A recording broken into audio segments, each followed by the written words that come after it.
할렐루야! 주의 이름으로 문안드립니다. 오늘은 두 부류의 사람들이라는 제목으로 함께 하나님의 말씀 나누도록 하겠습니다. 마태복음 2장 1절에서 12절까지의 말씀입니다.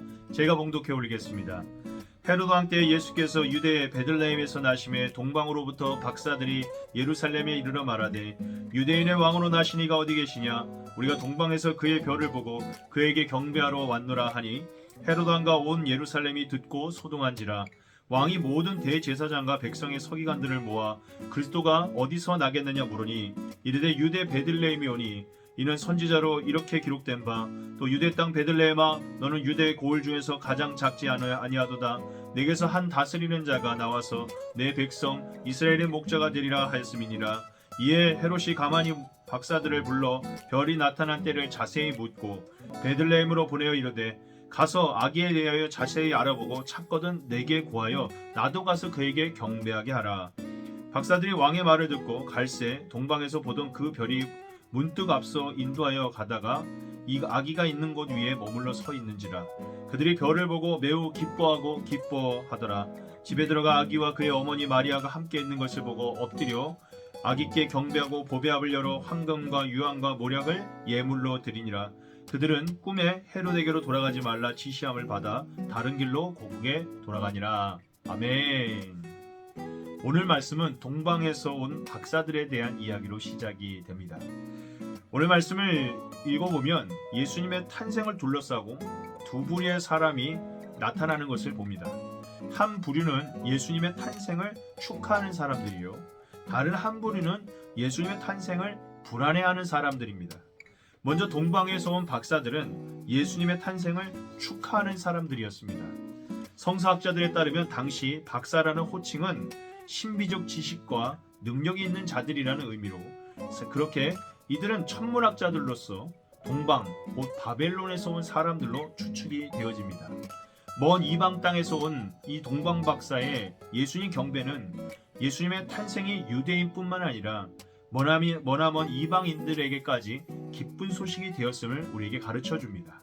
그렇습니다. 예수님의 탄생은 이스라엘만이 아닌 모든 인류의 빛으로 다가온 하나님의 은총이라는 것을 우리가 기억해야겠습니다. 반면 헤롯 왕과 그의 사람들은 이 소식을 반가워하지 않는 부류의 사람들이었습니다. 새로운 왕의 탄생은 그들의 기득권이 무너지는 소식이었기 때문입니다. 특히 헤롯은 차후 왕권이 위협당할 것이 두려워 교활한 책략을 세웠습니다. 동방 박사들을 속여 새로운 왕이 탄생한 것을 캐내고자 하였던 겁니다. 이들의 모습은 하나님을 경배하지 않는 자, 자신의 권력과 부를 우상으로 삼는 자, 새로운 변화를 거부하는 자들의 전형을 보여줍니다. 이들에게는 메시아, 구원자가 필요 없습니다. 이들은 이미 만족스러운 세상적인 삶과 풍요로운 삶을 누리고 있기 때문입니다.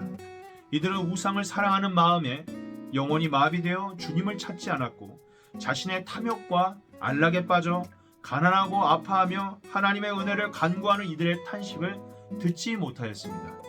나아가 헤롯은 새로운 메시아의 소식을 오히려 위협을 느껴 그를 제거하려고 하였습니다. 메시아를 통한 변화가 자신이 가진 것을 무너뜨릴 수 있다고 생각했기 때문입니다. 우상을 사랑하는 마음으로 하나님을 죽이려 드는 것, 하나님의 형상을 가진 이웃을 죽이려 드는 것, 이 모든 것이 죄의 본 모습입니다. 동방에서 온 박사들은 별빛을 따라 마침내 예수님을 만났습니다. 그들은 황금과 유황과 모략을 드렸습니다. 황금은 왕권을, 유황은 신성을, 모략은 죽음을 상징합니다. 결국 동방 박사들의 선물을 통해 성경은 예수님의 오심과 죽음, 부활을 보여주고 있습니다. 그렇습니다. 이 모든 과정을 하나님께서 주관하고 계십니다. 동방 박사에게 지혜를 주시고 기쁜 소식을 전파하게 해주시고 그들에게 메시아의 탄생을 선포하게 하셨습니다. 그리고 꿈을 꾸게 하셔서 헤롯과 권력자들의 계략을 무산시키셨습니다. 하나님께서 한편의 영화처럼 모든 길을 인도하시고 계신 걸 보게 됩니다.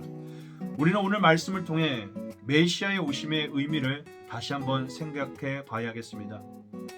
이미 모든 것을 가졌다고 믿는 사람들, 우상을 하나님처럼 숭배하던 사람들, 다른 이들에게 무감각하던 사람들에게 구원자 메시아의 탄생 소식은 제거하고 막아야 하는 두려운 소식이었습니다.